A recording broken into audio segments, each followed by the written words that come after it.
붉은 달의 전설. 여러분, 혹시 하늘에 붉은 달이 떠오르는 것을 본 적이 있습니까? 그날 한양의 하늘은 피처럼 붉게 물들었습니다.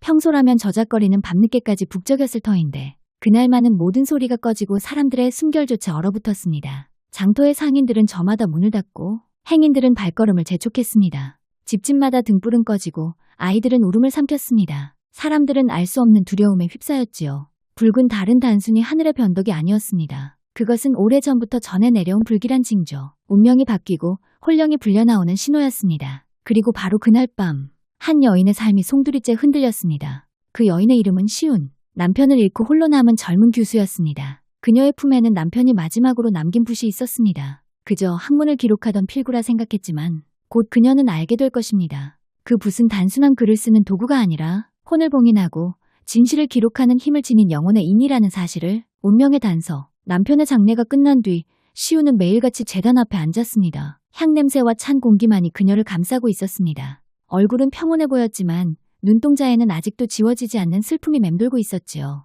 그녀는 손을 뻗어 영정을 어루만지며 속삭였습니다. 당신의 기록을 내가 이어가겠습니다. 그러나 그 말 속에는 알 수 없는 떨림이 숨어 있었습니다. 남편이 남긴 것은 글뿐만이 아니었기 때문입니다. 어느 날 시우는 유품을 정리하다가 작은 종이 조각 하나를 발견합니다. 먹선으로 그려진 매화 문양. 그 문양은 단순한 그림이 아니었습니다. 그것은 마치 살아 숨 쉬는 듯한 흔적. 보는 이의 심장을 조여오는 기묘한 힘을 품고 있었습니다. 시우는 알 수 없는 두려움에 손을 떨었지만 동시에 그 문양이 남편의 죽음과 관련이 있다는 예감이 그녀를 사로잡았습니다. 그날 이후 시우는 밤마다 매화 문양의 흔적을 따라 한양의 뒷골목을 거닐기 시작했습니다. 허물어진 담벼락, 낡은 기둥, 버려진 부적, 곳곳에 매화가 새겨져 있었습니다. 그리고 그 흔적은 점점 그녀를 어디론가 이끌고 있었습니다. 그러나 그녀의 발걸음을 지켜보는 그림자가 있었습니다. 검은 도포 차림, 가달의 날카로운 눈빛, 그는 아무 말 없이 그녀의 뒤를 밟았습니다.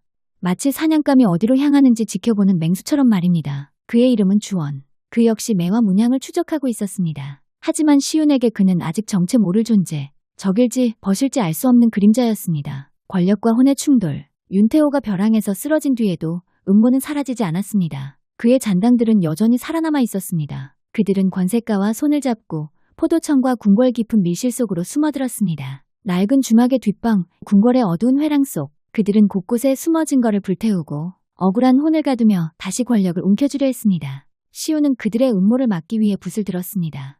그러나 붓에 담긴 혼의 무게는 점점 그녀의 몸을 갉아먹고 있었습니다. 그녀의 얼굴은 창백해지고 숨결은 거칠어졌습니다. 주원은 그런 그녀를 지켜보며 이를 악물었습니다. 이제 그만두시오. 당신이 목숨을 잃으면 이 싸움도 끝입니다. 하지만 시우는 고개를 저었습니다. 남편이 남긴 기록은 단순한 유산이 아닙니다. 그것은 진실입니다. 진실은 반드시 남아야 합니다. 그녀의 목소리는 약했지만 그 결의만큼은 누구도 꺾을 수 없었습니다. 마침내 마지막 충돌의 밤이 찾아왔습니다. 붉은 달빛이 다시 궁궐의 처마 밑을 물들이던 순간 잔당들은 어둠 속에서 모습을 드러냈습니다. 그들의 손에는 불타는 부적과 날선 칼이 들려 있었습니다. 궁궐의 회랑은 순식간에 아수라장이 되었습니다. 혼령의 절규가 울려 퍼지고 칼과 붓이 부딪히며 불꽃이 튀었습니다.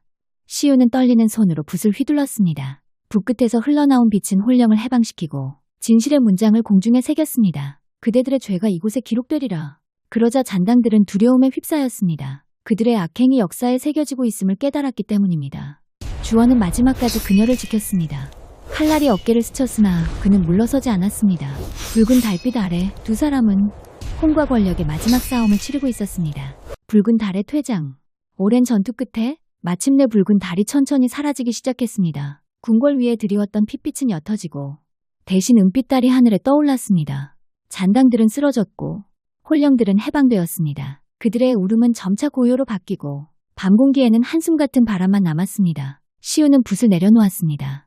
그녀의 몸은 지쳐 있었지만 그 얼굴에는 오히려 평온한 미소가 번지고 있었습니다. 주원은 그녀 곁에서 무릎을 꿇었습니다. 당신은 혼이 아닌 이 나라를 지킨 것입니다. 그의 눈빛은 깊은 존경으로 빛났습니다. 시우는 조용히 고개를 끄덕였습니다. 붓이 지킨 것은 나나 남편이 아니라 진실입니다. 그 순간 은빛 달빛이 두 사람을 감쌌습니다. 마치 하늘이 새로운 시작을 약속하는 듯했습니다. 수호자의 전설. 한 달 뒤 한양은 다시 평온을 되찾았습니다. 시장은 다시 웃음소리로 가득 찼고 골목마다 아이들의 발걸음이 메아리쳤습니다.